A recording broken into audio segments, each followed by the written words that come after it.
Sebuah nama bisa menyimpan cerita yang luar biasa. Ia bisa menjadi simbol, harapan, dan juga identitas. Tapi, pernahkah kita bertanya, dari mana sebenarnya asal nama Indonesia? Banyak yang mungkin terkejut saat mengetahui bahwa nama yang begitu kita banggakan ini ternyata tidak lahir dari rahim bumi pertiwi. Ironisnya, nama Indonesia pertama kali dicetuskan oleh orang asing, jauh sebelum para pendiri bangsa kita memimpikan sebuah negara merdeka. Ini adalah sebuah fakta sejarah yang menarik. Nama ini diberikan oleh para ilmuwan Eropa yang sedang mengamati dan meneliti kepulauan kita dari kejauhan, mencoba memberi label pada gugusan pulau yang kaya akan budaya dan sumber daya alam. Kisah ini membawa kita kembali ke pertengahan abad ke-19. Saat itu, wilayah yang kita kenal sebagai Indonesia belum memiliki satu nama tunggal yang diterima secara luas. Orang-orang mengenalnya dengan berbagai sebutan. Ada yang menyebutnya Hindia, Hindia Timur, atau Nusantara. Nama Hindia seringkali menimbulkan kebingungan karena terlalu mirip dengan India. Maka, muncullah kebutuhan untuk sebuah nama yang lebih spesifik dan unik. Disinilah peran dua orang Inggris menjadi sangat penting. Mereka adalah James Richardson Logan, seorang pengacara dan editor, serta George Samuel Windsor Earl, seorang etnolog. Keduanya sedang mencari istilah yang tepat untuk menyebut kepulauan ini dalam tulisan-tulisan ilmiah mereka. Dalam sebuah jurnal ilmiah yang terbit pada tahun 1850, George Earl mengajukan dua pilihan nama. Pilihan pertama adalah Indonesia, dan pilihan kedua adalah Malayunesia. Earl sendiri lebih menyukai nama Malayunesia, karena ia merasa penduduk di kepulauan ini didominasi oleh ras Melayu. Namun, rekannya, James Richardson Logan, punya pandangan yang berbeda. Logan merasa nama Indonesia lebih tepat. Ia kemudian mengubah sedikit ejaannya, mengganti huruf U dengan O agar lebih mudah diucapkan. Maka lahirlah untuk pertama kalinya kata Indonesia, sebuah istilah geografis murni yang berarti Kepulauan Hindia. Saat itu, tak ada yang menyangka bahwa kata sederhana ini nantinya akan menjadi nama sebuah negara besar. Bagi Logan, Indonesia hanyalah sebuah istilah teknis untuk memudahkan studi geografis dan etnografis. Ia menggunakan nama ini secara konsisten dalam tulisan-tulisannya untuk merujuk pada wilayah yang membentang dari Sumatera hingga Maluku. Ia tidak pernah membayangkan bahwa nama yang ia populerkan akan menjadi seruan pemersatu bagi jutaan orang yang mendiami pulau-pulau tersebut. Inilah awal dari sebuah perjalanan panjang, di mana sebuah nama ilmiah perlahan-lahan bertransformasi menjadi sebuah simbol politik yang sangat kuat dan penuh makna. Setelah Logan memperkenalkan istilah Indonesia, nama ini belum langsung dikenal luas. Ia masih tersembunyi di antara lembaran-lembaran jurnal ilmiah yang hanya dibaca oleh kalangan akademisi Eropa. Perlu waktu beberapa dekade hingga nama ini mulai menyebar dan dikenal lebih banyak orang.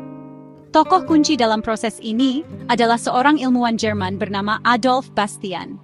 Bastian adalah seorang etnolog ternama yang banyak melakukan perjalanan ke berbagai belahan dunia.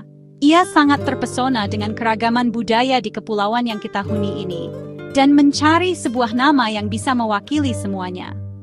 Adolf Bastian menemukan istilah Indonesia dalam tulisan-tulisan Logan dan merasa nama itu sangat cocok.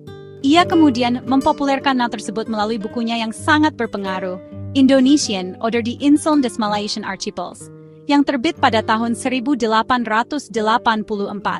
Buku ini menjadi rujukan penting bagi para sarjana Eropa yang mempelajari tentang wilayah kita. Berkat Bastian, nama Indonesia tidak lagi hanya menjadi istilah geografis, tetapi juga mulai digunakan dalam studi etnografi dan antropologi. Para ilmuwan Belanda yang saat itu menjajah wilayah ini pun perlahan mulai mengadopsi istilah tersebut dalam karya-karya mereka. Meskipun pemerintah kolonial masih kukuh menggunakan nama Hindia Belanda. Perlahan tapi pasti, nama Indonesia mulai meresap ke dalam kesadaran global. Para mahasiswa dari Hindia Belanda yang belajar di Eropa, terutama di Belanda, mulai mendengar dan membaca istilah ini. Mereka menemukan sebuah kata yang terasa berbeda. Kata Indonesia tidak mengandung unsur Belanda di dalamnya. Ini adalah sebuah nama yang netral, yang tampaknya bisa mewakili seluruh suku dan budaya di tanah air, tanpa terikat pada identitas penjajah. Nama ini terasa lebih ilmiah, lebih modern, dan yang terpenting, bebas dari bayang-bayang kolonialisme yang selama ini melekat pada sebutan Hindia Belanda. Bagi para pemuda yang hatinya mulai terpanggil oleh semangat kebangsaan, Nama Indonesia adalah sebuah penemuan yang sangat berharga. Nama ini seolah memberikan mereka sebuah kanvas kosong untuk melukiskan cita-cita tentang sebuah bangsa yang merdeka dan berdaulat. Ini bukan lagi sekadar nama geografis yang diciptakan oleh orang asing. Di tangan para pemuda pergerakan, nama ini akan segera diisi dengan makna baru.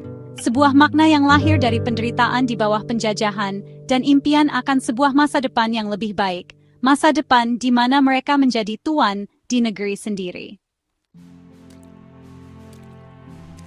Pada awal abad ke-20, benih-benih nasionalisme mulai tumbuh subur di kalangan kaum terpelajar pribumi.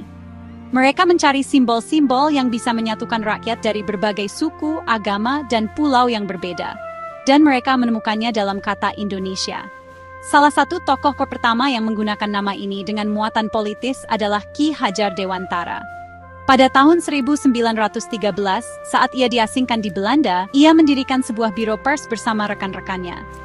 Ia dengan tegas menamai biro pers itu Indonesische Persbureau, atau Kantor Berita Indonesia. Inilah salah satu momen pertama di mana kata Indonesia digunakan secara sadar sebagai alat perjuangan politik.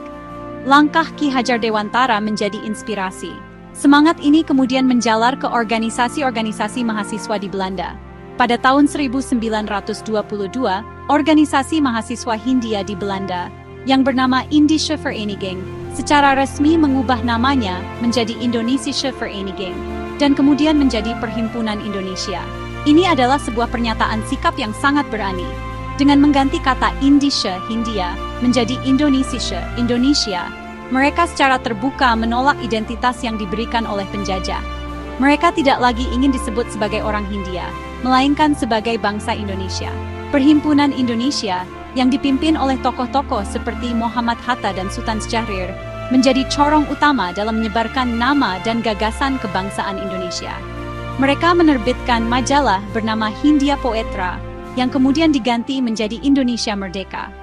Melalui tulisan-tulisan mereka, nama Indonesia disebarluaskan kembali ke tanah air. Para aktivis pergerakan di dalam negeri pun mulai mengadopsi nama ini dengan penuh semangat. Partai-partai politik, organisasi pemuda, dan surat kabar nasionalis serentak menggunakan kata Indonesia untuk membangkitkan kesadaran rakyat akan persatuan dan cita-cita kemerdekaan. Nama Indonesia telah bertransformasi sepenuhnya. Dari sebuah istilah ilmiah yang dingin di jurnal Eropa, ia telah menjadi sebuah kata yang hangat dan membakar semangat perlawanan. Kata ini menjadi mantra sakti yang diucapkan dalam rapat-rapat rahasia, ditulis dalam pamflet-pamflet perjuangan, dan diteriakkan dalam pidato-pidato yang berapi-api. Pemerintah kolonial Belanda sebenarnya tidak menyukai penggunaan nama ini. Mereka sadar bahwa kata Indonesia mengandung bibit-bibit pemberontakan. Namun, mereka tidak bisa membendung arusnya. Nama itu telah menyatu dengan jiwa rakyat yang merindukan kebebasan. Puncak dari penyebaran nama Indonesia sebagai simbol persatuan terjadi pada tanggal 28 Oktober 1928. Pada hari itu, para pemuda dari berbagai organisasi daerah berkumpul di Batavia untuk menggelar Kongres Pemuda kedua. Dalam kongres inilah, mereka mengikrarkan sebuah sumpah suci yang kita kenal sebagai Sumpah Pemuda. Dalam ikrar tersebut, mereka dengan tegas menyatakan bertumpah darah yang satu, tanah Indonesia, berbangsa yang satu, bangsa Indonesia, dan menjunjung bahasa persatuan, bahasa Indonesia. Momen ini adalah penegasan politis pertama di tanah air bahwa kita adalah satu bangsa dengan satu nama Indonesia. Sumpah Pemuda menjadi tonggak sejarah yang sangat penting. Sejak saat itu, nama Indonesia tidak bisa lagi ditawar-tawar. Ia telah resmi menjadi nama bagi tanah air dan bangsa yang sedang diperjuangkan kemerdekaannya. Meskipun nama-nama lama seperti Nusantara, Swarnadwipa, atau Dwipantara pernah ada dalam sejarah, nama Indonesia dipilih karena ia mampu melampaui batas-batas kesukuan dan kedaerahan. Nama ini terasa lebih inklusif, merangkul semua identitas yang ada di dalamnya tanpa menonjolkan satu kelompok pun. Ia menjadi payung besar yang menaungi keragaman dari Sabang sampai Merauke. Perjuangan panjang itu akhirnya mencapai puncaknya pada tanggal 17 Agustus 1945. Ketika Soekarno dan Hatta membacakan teks proklamasi, mereka melakukannya atas nama bangsa Indonesia. Kata itu diucapkan dengan lantang dan penuh keyakinan di hadapan dunia. Sehari setelahnya, Nama Indonesia diabadikan secara resmi dalam konstitusi negara. Pasal 1 ayat 1 Undang-Undang Dasar 1945 dengan tegas menyatakan, negara Indonesia ialah negara kesatuan yang berbentuk republik. Sejak saat itu, Indonesia bukan lagi sekadar konsep geografis atau gagasan politik, tetapi telah lahir menjadi sebuah negara yang berdaulat. Kisah nama Indonesia adalah cerminan dari perjalanan bangsa kita.